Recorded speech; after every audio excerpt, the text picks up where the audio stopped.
ये है class 11th का लेक्चर एंड हम लोग डिस्कस कर रहे हैं स्टेटिस्टिक्स का चैप्टर को रिलेशन। लास्ट वीडियो में हमने कोरिलेशन का मतलब समझा एंड समझा कि बेसिकली एक आउटलाइन ड्रॉ किया कि कोरिलेशन होता क्या एंड किस तरीके के कोरिलेशन दो चीजों के बीच में एग्जिस्ट कर सकते हैं। कोरिलेशन के मतलब ने हमें बताया कि आप बेसिकली दो ऐसी चीजें फाइंड आउट कर रहे हो जो एक साथ मूवमेंट शो कर रही है। ये ऑपोजिट मूवमेंट भी हो सकता है एंड ये सेम मूवमेंट भी हो सकता है। एक और बात जो हमने नोटिस की कि एक चीज का मूव करना दूसरी चीज का मूवमेंट कॉज करे, ये कोई जरूरी बात नहीं है। मूवमेंट किसी भी वजह से हो सकता है, लेकिन अगर दो चीजें साथ में मूव कर रही हैं तब हम उन चीजों को कहेंगे कि ये कोरिलेटेड है। एंड जब हम फाइंड आउट करते हैं कि किस हद तक ये कोरिलेटेड है, तब हम बात कर रहे होते हैं डिग्री ऑफ कोरिलेशन को फाइंड आउट करने की। आज के लेक्चर में हम कुछ ऐसे मेथड्स सीखने की कोशिश करेंगे जिससे हम फाइंड आउट कर सकते हैं कि कितनी कोई भी दो वेरिएबल्स कितने आपस में कोरिलेटेड है। इसके लिए हमारे पास क्या क्या ऑप्शंस थे? स्कैटर डायग्राम था, कार्ल पियर्सन्स मेथड था एंड स्पीयरमैन्स रैंक कोफिशिएंट मेथड था। आज हम ये वाले दोनों मेथड्स के बारे में बात करेंगे। तो स्कैटर डायग्राम बेसिकली क्या है? कुछ नहीं, ये सिंपल एक क्या है, ग्राफ है जिसमें आप एक एक्सेस पे एक कमोडिटी ले लोगे, एक वेरिएबल ले लोगे, दूसरे एक्सेस पे दूसरा वेरिएबल ले लोगे एंड उनके जो भी पॉइंट्स है उन्हें प्लॉट कर दोगे। जो भी हमारा पॉइंट्स का अरेंजमेंट है वो हमें बता देगा कि कोरिलेशन कैसा है। समझने की कोशिश करते हैं कि अगर दो चीजें आपस में पॉजिटिवली कोरिलेटेड है, इसका क्या मतलब होगा कि ये चीजें साथ में बढ़ रही हैं, साथ में घट रही है, तो उनके ग्राफ्स कुछ इस तरीके से दिखेंगे। कैसे? समझने की कोशिश करते हैं।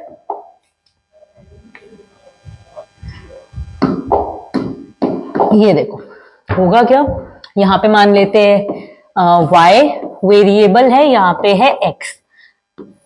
जब y 1 कंज्यूम हो रहा है, x भी 1 है, y बढ़कर 2 हुआ, x भी 2 हो गया, बढ़कर 3 हुआ, ये भी 3 हो गया। हम इन्हें कहेंगे कि ये परफेक्टली पॉजिटिव कोरिलेशन है। क्या है? Perfectly positive correlation. क्यों? क्योंकि जितना चेंज आ रहा है उसमें कोई भी चेंज नहीं है। हमेशा चेंज कितना है? 1 यूनिट। हमेशा चेंज कितना है? 1 यूनिट। जब कोई भी जो भी चेंज है उसकी वैल्यू में कोई चेंज नहीं आता है एंड दोनों ही वैल्यू पॉजिटिव डायरेक्शन में मूव कर रही है, एक साथ बढ़ रही है, एक साथ घट रही है, तो हमारा ग्राफ कुछ इस तरीके से दिखेगा। अगर हम बात करें कि ग्राफ कुछ इस तरीके से दिख रहा है, ये सारे हमारे पास क्या है? पॉइंट्स है, x एंड y से रिलेटेड। तो हम क्या नोटिस कर रहे हैं कि जो पॉइंट्स फैले हुए हैं, स्कैटर हुए हैं, अगर हम उनका एक कॉमन लाइन ड्रॉ करना चाहें तो वो हम कह सकते हैं कि इस लाइन के अराउंड ही है सारे पॉइंट्स। हाँ है ना? तो यहां पर हम क्या कहेंगे? चीजें रिलेटेड है पॉजिटिव डायरेक्शन में, लेकिन जब हम कोरिलेशन की डिग्री की बात करेंगे तो हम कहेंगे यहां पे सिर्फ मॉडरेट थोड़ा थोड़ा कोरिलेशन है, बीच बिचाले वाला मीडियम कोरिलेशन है। यहाँ पे हाई कोरिलेशन है, परफेक्ट कोरिलेशन है, यहाँ पर मॉडरेटली पॉजिटिव कोरिलेशन है। अगर हम उस डायग्राम की बात करें, यहां पर भी हम नोट कर पा रहे हैं कि जो पॉइंट्स है वो क्या है? अपवर्ड डायरेक्शन में मूव कर रहे हैं, एज इन पॉजिटिवली स्लोप्ड है, लेकिन ये फैले ज्यादा हुए हैं, काफी इधर काफी उधर। हाँ है ना? तो यहाँ पे हम कहेंगे दो चीजों के बीच में कोरिलेशन तो है लेकिन काफी लो है, लो पॉजिटिव कोरिलेशन आ जाएगा। नेगेटिव रिलेशंस की अगर बात करें, ये तो पॉजिटिव कोरिलेशंस थे, नेगेटिव में भी क्या होगा? सेम ही चीज होगी। अगर हम बात करें कि परफेक्टली नेगेटिव रिलेशन है, उसमें क्या होगा? अगर मान लो यहाँ पे 5 है एंड यहाँ पे 1 है, यहाँ पे 4 हुआ, यहाँ पे 2 हो गया, यहाँ पे 3 हुआ, यहाँ पे 3 हो गया, यहाँ पर 2 हुआ, यहाँ पर 4 हो गया। जहां पर जो चेंज की वैल्यू है वो कांस्टेंट रहे, हमेशा सेम ही चेंज आ रहा है एंड दो चीजें y एंड x आपस में इनवर्सली रिलेटेड है, एज इन अगर x बढ़ता है तो y घटता है, y बढ़ता है तो x घटता है, इस तरीके का रिलेशन दिख रहा है हमें, तो हम इसे बोल लेंगे कि ये नेगेटिव रिलेशन है एंड परफेक्टली नेगेटिव कोरिलेशन। अगर हम यहां पर आ जाए, फिर से डाउनवर्ड स्लोप हो रहा है, मतलब नेगेटिव कोरिलेशन है, लेकिन डॉट्स जो है, पॉइंट्स जो है वो फैले हुए हैं, तो यहां पर हम कहेंगे मॉडरेटली नेगेटिव कोरिलेशन है। यहां पर आ जाए, पॉइंट्स काफी ज्यादा फैले हुए हैं, इसको हम क्या बोलेंगे, लो नेगेटिव कोरिलेशन है। हाँ या ना, सिंपल। स्कैटर डायग्राम में आपको कुछ भी एक्स्ट्रा नहीं करना है, कुछ नहीं है, दो एक्स एक्सिस और वाई एक्सिस के पॉइंट्स को लोकेट कर दोगे, जिस भी डायरेक्शन में वो मूव कर रहे हैं, अगर वो अपवर्ड स्लोपिंग है तो वो पॉजिटिव कोरिलेशन दिखा रहे हैं, अगर डाउनवर्ड स्लोपिंग है, इस तरीके से है, तो आप क्या बोल दोगे, नेगेटिव रिलेशन है। अगर तो डॉट्स फैले हुए हैं बहुत ज्यादा, तो आप उसे क्या बोल दोगे, लो कोरिलेशन है। अगर क्या है, स्कैटर डायग्राम के पास पास में ही है, उसे क्या दोगे, मॉडरेट। अगर बिल्कुल ही एग्जैक्ट है, उसे क्या कह दोगे कि परफेक्टली पॉजिटिव है या परफेक्टली नेगेटिव है। इतनी बात हमें समझ में आ रही है। लेकिन अगर क्या हो, डॉट्स बिल्कुल ही फैले हुए हो, हमें समझ ही ना आ रहा हो कि ऊपर जा रहा है नीचे जा रहा है। इस डायग्राम में ना तो मेरे को लग रहा है ये ऊपर जा रहा है, ना मेरे को लग रहा है ये नीचे आ रहा है, ये तो मुझे किसी भी डायरेक्शन में मूव करते हुए नहीं दिख रहे, तो मैं क्या बोल दूंगी कि यहां पर जो हमारी y एक्सिस पे वेरिएबल है, x एक्सिस पे वेरिएबल है, इन दोनों के बीच में कोई भी कोरिलेशन एग्जिस्ट नहीं करता, no correlation. x axis y axis के बीच में कोई भी रिश्ता नहीं है, जीरो हो गया। हाँ या ना? अच्छा, तो हमारा रेंज क्या था, परफेक्ट कोरिलेशन। अगर मैं आपको कहूं इनके साथ मुझे ग्राफ्स बना के दिखाओ, तो कैसे बना के दिखाओगे, परफेक्ट कोरिलेशन अगर पॉजिटिव है तो कैसा दिखेगा, सारे पॉइंट्स कैसे होंगे, ऐसे, है ना, पॉजिटिव है, यानी कि इनका रिलेशनशिप कैसा होगा, साथ में इंक्रीज साथ में डिक्रीज। ग्राफ कैसा बनेगा, अपवर्ड स्लोपिंग ग्राफ। नेगेटिव में कैसा बनेगा, नेगेटिव में ऐसा बनेगा, downward sloping graph. Perfect no correlation में हमारा ग्राफ कैसा दिखेगा, कहीं भी डॉट से हमें नहीं पता, समझ ही नहीं आ रहा कि ऊपर जा रहे हैं नीचे जा रहे हैं। अगर हम बात करें हाई कोरिलेशन है, तो हमारे डॉट्स क्या होंगे, पॉजिटिव की अगर बात करें, सबसे पहले नेगेटिव की नहीं, पॉजिटिव की, तो अपवर्ड स्लोपिंग होगा, पास पास में डॉट्स देखने को मिलेंगे। मॉडरेट में क्या होगा, कंपैरेटिवली डॉट्स थोड़े फैले हुए होंगे। लो में क्या होगा, डॉट्स और ज्यादा फैले होंगे। अच्छा, अगर हम बात करें नेगेटिव कोरिलेशन में क्या होगा, अगर हम बात करें नेगेटिव में क्या होगा, फिर इसके ग्राफ आप बना सकते हो। एक second guys,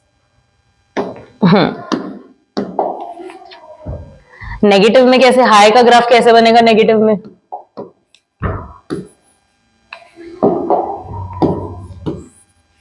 negative downward sloping, बिल्कुल यहीं पे डॉट्स है।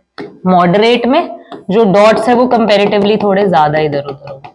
लो में डॉट्स पूरे ग्राफ में फैले हुए हैं, पर एक डायरेक्शन है, डाउनवर्ड दिख रहा है कि स्लोप आ रहा है, इसलिए हम क्या बोल देंगे कि लो कोरिलेशन है। बोलो, बात समझ में आ रही है, हाँ या ना? स्कैटर डायग्राम अगर हमें समझ में आ गया, फिर हम क्या सीखेंगे, कार्ल पियर्सन मेथड सीखेंगे। अगर बेसिकली इसका हम थोड़ा आउटलुक समझने की कोशिश करें, तो इसमें कुछ नहीं होगा, जो चीजें आप यहाँ पर फाइंड करके आओ कि आपका आंसर 1 आ सकता है, -1 आ सकता है, हाई आ सकता है, मॉडरेट आ सकता है, लो आ सकता है, आपके साथ में वैल्यूज भी दी हुई हैं, हाँ या ना? कितनी कितनी वैल्यूज है वो भी आपको बताया गया। हाई में कितना होगा, 0.75 से 1 तक जाएगा, मॉडरेट में 2575 के बीच में रहेगा, लो में 0 to 25 के बीच में रहेगा ना। यहाँ पे हो क्या रहा है, अगर हम समझने की कोशिश करें कि जब हम किसकी बात करेंगे, कार्ल पियर्सन मेथड की बात करेंगे। स्कैटर डायग्राम ने तो आपको क्या किया, डायग्राम बना के दिखा दिया। अब अगर आप एग्जैक्टली वैल्यूज फाइंड आउट करना चाहते हो कि 0.85 है या 0.95 है, 0.35 है, वैल्यू है क्या, कितना कोरिलेशन है, तो उसके लिए हमें कार्ल पियर्सन नाम के बंदे ने फॉर्मूला दे दिया है। हम क्या करेंगे, उस फॉर्मूला को यूज करके अपनी वैल्यू को फाइंड आउट कर लेंगे, अपने कोरिलेशन को फाइंड आउट कर लेंगे। Now what the thing is कि अगर हम बुकिश लैंग्वेज में बात करें, तो कार्ल पियर्सन मेथड के आपको 3 मेथड्स दिखाए जाएंगे। सबसे पहले तो आप क्या करोगे, सिंपल मेथड करोगे, डायरेक्ट मेथड करोगे, फिर उसके बाद अज्यूम्ड मेथड करोगे, उसके बाद स्टेप डेविएशन। जैसे हम लोग मीन में चीजें कर कर आए उसी तरीके से चीजें यहाँ पर फंक्शन करने वाली है। सबसे पहला मेथड देखेंगे, कंफ्यूज नहीं होना, आराम से पढ़ते हैं, चीजों को समझने की कोशिश करते हैं। हमें अप्लाई क्या करना है, सबसे पहले उसे ढूंढ लो। हमें कार्ल पियर्सन का डायरेक्ट मेथड का ये फॉर्मूला, ये वाले सिंबल का मतलब होता है, इसे सिग्मा कहा जाएगा। इसका मतलब होता है हमें चीजों को ऐड टुगेदर करके देखना है, सम करके देखना है। ओके, इतनी बात हमें समझ में आ गई सिग्मा का मतलब। नाउ सबसे पहले हमें देखो क्या क्या चाहिए। एक तो हमें सिग्मा एक्स वाई चाहिए, हमें चाहिए रूट में सिग्मा एक्स का स्क्वायर, सिग्मा वाई का स्क्वायर। यहां पर चीज नोटिस एक बहुत ध्यान से करना कि एक्स कैपिटल और एक्स स्मॉल दोनों यूज हो रहे हैं। यहां पर जो चीजें हैं, एक्स नहीं यूज हो रहा है, एक्स स्मॉल यूज हो रहा है। अब एक्स स्मॉल क्या है,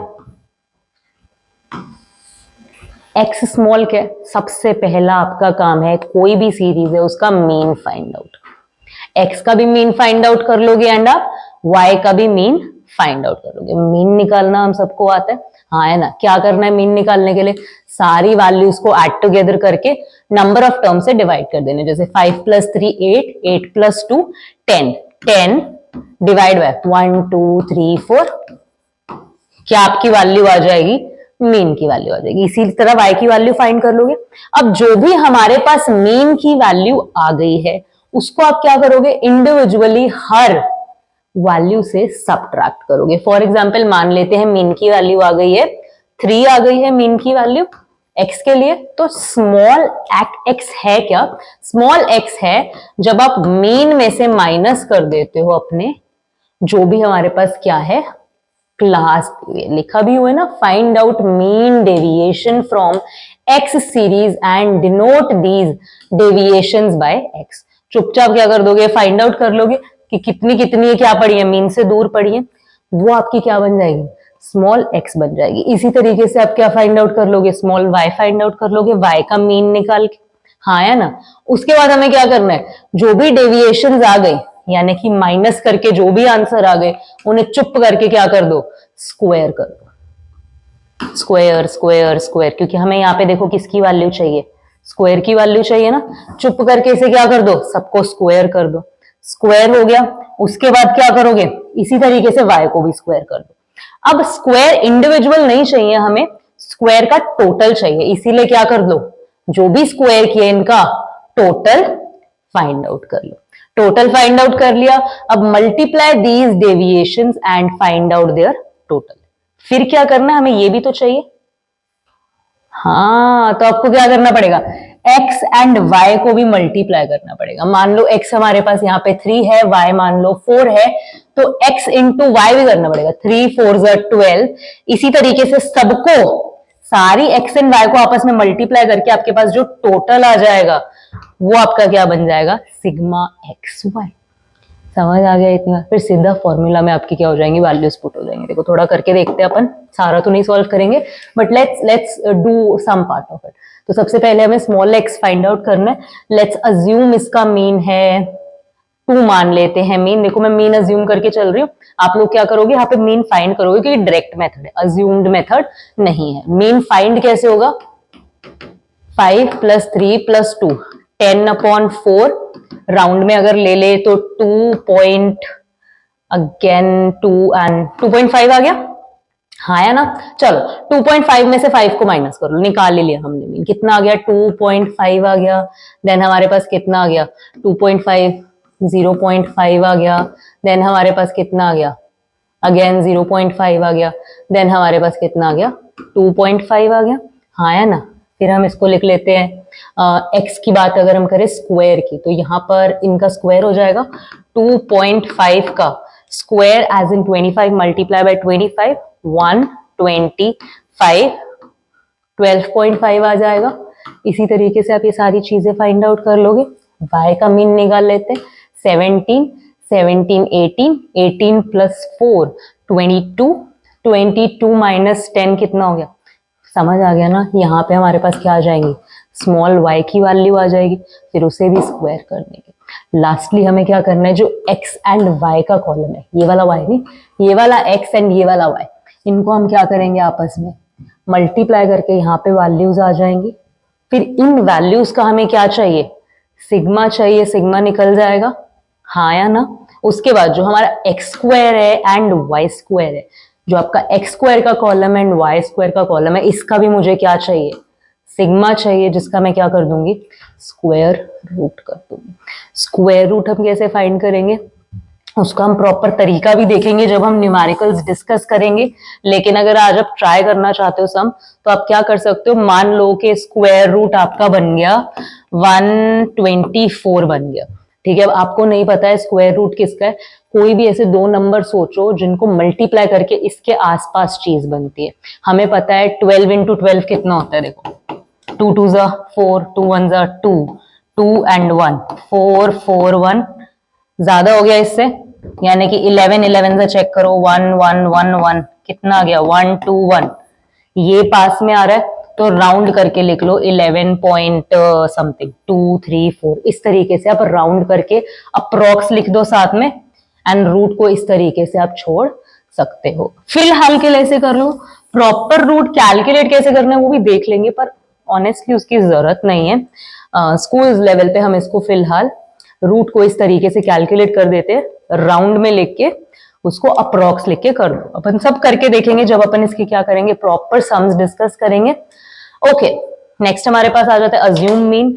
ये क्या बोलेगा, इसमें ये वाला फॉर्मूला यूज होगा, कहोगे अरे यार ये तो बहुत बड़ा हो गया, कुछ नहीं हुआ, सिंपल ही रहेंगी चीजें, जैसे करके आए वैसे ही होगा। पर इसमें क्या करना है, मीन निकालना नहीं, अज्यूम कर लेना। सबसे पहले मान लोगे कि इसे मानना है, 3 को मानना है, 2 को मानना है, जैसे मानना है मान लोगे। उसके बाद जो भी मीन मान है उससे डेविएशंस फाइंड आउट करोगे। वहां पे हमारे पास स्मॉल एक्स आता था, यहाँ पर क्योंकि आप अज्यूम्ड मीन में से डेविएशन फाइंड कर रहे हो, इसीलिए यानी कि अज्यूम्ड मीन में से माइनस कर रहे हो, इसलिए आप जो भी वैल्यू आ रही है माइनस करने के बाद उसे आप dx बोल रहे हो, डेविएशन फाइंड किया हमने, dx आ गया। इसी तरीके से हमारे पास dy आ जाएगा, dx एंड dy हमें देखो चाहिए, dx एंड dy, इसका हम लोग टोटल कर लेंगे, dx dy आ गया। और क्या चाहिए, यहाँ पे देखो dx एंड dy का मल्टीप्लीकेशन भी चाहिए, dx dy को मल्टीप्लाई कर दो। और देखो क्या चाहिए, dx स्क्वायर का टोटल भी चाहिए, dx स्क्वायर कर लो, जो भी dx है उनको स्क्वायर कर लो, dx का होल स्क्वायर भी चाहिए। इसका क्या मतलब है, यानी कि जितना टोटल dx बना है इसका स्क्वायर करना है। हाँ देखो, इन चीजों का हमें बहुत ध्यान रखना है कि जब भी कोई साइंस ब्रैकेट से बाहर है, ब्रैकेट के अंदर है, उन चीजों का बहुत फर्क पड़ेगा। देखो यहाँ पर क्या हो रहा है, सिग्मा dx स्क्वायर, यानी कि dx स्क्वायर वाले कॉलम के टोटल की बात की गई है। उसके साथ में क्या लिखा हुआ है, सिग्मा dx का होल स्क्वायर। इसका क्या मतलब है कि dx का सिग्मा करो, जो भी वैल्यू आई है उसका स्क्वायर कर दो। सेम गोस फॉर y, पहले क्या बोला है, सिग्मा dy स्क्वायर का टोटल, फिर बोला है सिग्मा dy का सिग्मा, उसका क्या करना है, स्क्वायर करना। उसको क्या करोगे, इस फॉर्मूला में डाल दोगे, आपके पास आपका आंसर आ जाएगा। जहां तक स्क्वायर रूट की बात है, इस तरीके के नंबर फाइंड आउट करो जो अराउंड वहां पर पढ़ रहे हैं, दो सेम नंबर्स को मल्टीप्लाई करके आपके रूट से छोटी वैल्यू बननी चाहिए। फॉर एग्जाम्पल अगर हम बात करें कि मान लो आपके पास आ जाता है स्क्वायर रूट के अंदर 20, ऐसे 20 आ गया, तो आपको पता है कि 4 4 का कितना होगा, 16 होगा, हाँ या ना। एंड 5 5 का कितना होगा, 25 होगा, ये तो बड़ा हो गया, इसे काटा मारो, 16, हाँ या ना। तो आप क्या कर सकते हो, 4.34, इस तरीके से कोई नंबर लिख दो और साथ में लिख दो कि भाई ये अप्रोक्स वाली। देखो 4 से तो बड़ा ही होगा ना, 5 से छोटा ही होगा, तो इस तरीके से आप क्या कर सकते हो, रूट को अप्रोक्स करके छोड़ सकते हो, कोई दिक्कत वाली बात नहीं। चलो नेक्स्ट हमारे पास क्या है, नेक्स्ट हमारे पास आ जाता है अज्यूम्ड मीन के बाद स्टेप डेविएशन मेथड। इसमें एक और स्टेप ऐड हो जाएगा, कुछ नहीं, सिंपल, पहले तो मीन जैसे अज्यूम कर रहे थे वैसे ही अज्यूम कर लोगे, हाँ या ना। आपका जो dx आ रहा था, dy आ रहा था, वो आप नॉर्मली फाइंड आउट कर लोगे। उसके बाद ये dx डैश क्या है, जो भी dx आया है इसमें से अगर कुछ कॉमन निकल रहा है उसे आप चुप करके क्या कर लोगे, कॉमन निकाल लोगे। मान लो dx की वैल्यू आ गई 5, 10, 20 एंड 25। तो इन सभी में से मैं 5 को कॉमन निकाल सकती हूँ, हाँ या ना। 5 को कॉमन निकाल लूंगी तो 1 2 4 एंड 5 आ गया, हाँ या ना। ये जो मैंने कॉमन निकाला है, C निकाल लिया बाहर, इसकी वजह से मेरे पास dx डैश आ जाएगा। तो जहां भी dx डैश लिखा हुआ उसका मतलब क्या है कि कॉमन वैल्यू कुछ ना कुछ निकली हुई है। ऐसे ही हम क्या करेंगे, dy and dy dash find out कर लेंगे अज्यूम करके मीन को। उसके बाद फॉर्मूला की अगर हम बात करें, dy dx एंड dy जो डैशेस हैं उनका सिग्मा चाहिए, मल्टीप्लीकेशन का सिग्मा चाहिए। dx का कॉलम उठाओ, dy का कॉलम उठाओ, dx डैश का कॉलम उठाना है, dy डैश का कॉलम उठाना है। इन दोनों को क्या करना है, मल्टीप्लाई करते जाना है एंड मल्टीप्लाई करके जो टोटल बनता है, टोटल वैल्यू बनती है उसे क्या कर लेना है, पिकअप कर लेना है। फर्स्ट चीज हो गई। सेकंड में क्या बोला है, dx डैश का टोटल उठाना है, dy डैश का टोटल उठाना है एंड नंबर ऑफ टर्म्स कितनी, 1 2 3 4, उससे क्या कर देना, डिवाइड कर देना। यहां नीचे आ जाते हैं, स्क्वायर रूट में क्या है, dx डैश स्क्वायर का सिग्मा, dx डैश स्क्वायर का टोटल। अगला क्या है, dx डैश सिग्मा का होल स्क्वायर, यानी कि dx डैश का जो सिग्मा आया है उसका होल स्क्वायर। इस चीज का ध्यान रखना पड़ेगा। देखो फर्क क्या है यहाँ पे हमें बोला स्क्वायर, जो dx डैश स्क्वायर उसका टोटल निकालो। यहाँ पे बोला जो टोटल आया ना dx डैश का उसका स्क्वायर निकालो। हाँ, समझ आ गया।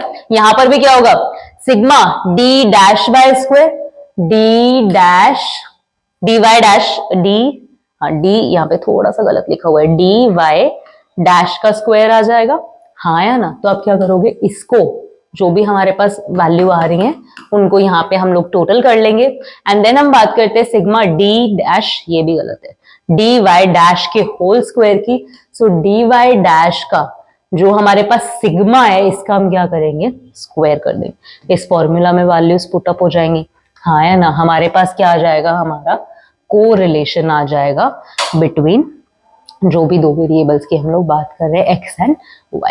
किसको कुछ कुछ बात समझ में आ रही है। तो basically correlation is mostly about, देखो इस तरीके के फॉर्मूलाज ही होंगे यहाँ पर।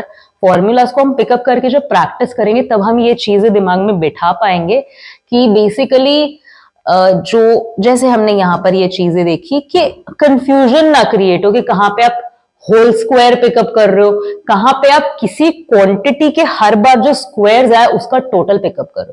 ये धीरे धीरे हम लोग प्रैक्टिस करते जाएंगे, हमें चीजें समझ आती जाएंगी। तो ये 3 फॉर्मूलाज है। Basically paper point of view से अगर बात करें, ज्यादा चांसेस है कि डायरेक्ट मेथड या अज्यूम्ड मीन मेथड से ही वो आपको निकालने को बोलेंगे, क्योंकि स्टेप डेविएशन कंपैरेटिवली थोड़ा लंबा चला जाता है। ठीक है, तो हम लोग फोकस करेंगे, उनके सम्स करके देखेंगे सबके। लेकिन उससे पहले कुछ प्रॉपर्टीज रिलेटेड हम डिस्कस कर लेते हैं कोरिलेशन के बारे में। कोरिलेशन कोफिशिएंट आर की कोई यूनिट नहीं होती। जैसे कि आप ये आर फाइंड आउट कर रहे हो ना, इसकी कोई यूनिट नहीं होती। जैसे हर चीज की यूनिट होगी ना, अगर डिस्टेंस माप रहे हो मीटर किलोमीटर, तो हाइट माप रहे हो फीट वगैरह, जमीन माप रहे हो गज वगैरह, हर चीज की कुछ ना कुछ यूनिट होती है। लेकिन जब हम किसी भी चीज का कोरिलेशन फाइंड आउट करें उसकी कोई यूनिट नहीं होगी। First thing, uh negative value of R indicates inverse relationship. अगर नेगेटिव वैल्यू आई, वो तो हम पढ़कर ही आए, सारा ग्राफ हमने देखा रेंज का। अगर वैल्यू नेगेटिव आ रही है मतलब इनवर्स रिलेशनशिप है। ग्राफ कैसा बनेगा, डाउनवर्ड स्लोपिंग ग्राफ बनेगा। अगर हम बात करें कि आर पॉजिटिव आ रहा है तो दो चीजों के बीच में क्या है, सेम डायरेक्शन में वो मूव कर रही है, एक पॉजिटिव रिलेशन है, एक अपवर्ड स्लोपिंग ग्राफ बनेगा। The value of R lies between -1 and +1, range की हम लोग बात कर चुके हैं। If R is 0 the two variables are uncorrelated. अगर आर की वैल्यू 0 आ गई तो दो वेरिएबल्स के बीच में कोई भी कोरिलेशन नहीं है। अगर आर की वैल्यू +1 और या आर की वैल्यू -1 है तो हम कहेंगे कोरिलेशन बिल्कुल परफेक्ट है। अगर +1 है तो परफेक्टली पॉजिटिव है, अगर -1 है तो परफेक्टली इनवर्स या perfectly negative correlation. A high value of R indicates strong linear relationship and a low value of R, यहाँ पे ऑफ आएगा, a low value of R indicates a weak linear relationship. ये फिर से range पे बात हो गई, जैसे अगर 0 to 25 वैल्यू आ रही है, 25 to 75 तक भी वैल्यूज आ रही है, तो हम कहेंगे मॉडरेट या लो है। लेकिन अगर वैल्यू ज्यादा होगी, 0.75 to 1 के बीच में होगी, तो हम कहेंगे कि बहुत हाई रिलेशन है, बहुत वॉलेटाइलली एक दूसरे को क्या कर रहे हैं, एक दूसरे के साथ मूव कर रहे हैं। The values of R is unaffected by the change of origin and the change of scale। अगर हम ग्राफ को, जो ग्राफ के हम ओरिजिन की बात करते हैं, जो हम स्केल डिफाइन करके, समझ लो पहले 5-5 का डिफरेंस ले रहे हो या 10-10 का डिफरेंस लेने लग जाओ, उसकी वजह से हमारा जो कोरिलेशन है उस पर कोई भी इम्पैक्ट देखने को नहीं है। बात समझ में आ गई? हाँ है ना, कुछ प्रॉपर्टीज डिस्कस कर ली। नेक्स्ट लेक्चर में हम लोग बात करेंगे स्पीयरमैन्स रैंक कोएफिशिएंट मेथड के बारे में, समझेंगे कि किस तरीके से हम इस मेथड को परफॉर्म कर सकते हैं। Once we are done with the theory, we will move on to, हम कुछ न्यूमेरिकल क्वेश्चंस इस चैप्टर से रिलेटेड प्रैक्टिस करेंगे, देखेंगे कि कार्ल पियर्सन मेथड से कैसे करना है, स्कैटर डायग्राम से कैसे करना है, एंड स्पीयरमैन्स मेथड से हम किस तरीके से चीजों को कैलकुलेट कर सकते हैं, कोएफिशिएंट तक पहुंच सकते हैं। होपफुली इतना क्लियर हुआ होगा। कोई भी डाउट्स है, कोई भी क्वेरीज है, drop it down in the comment section. मिलते हैं आने वाले लेक्चर्स में, तब तक के लिए हैव अ गुड डे।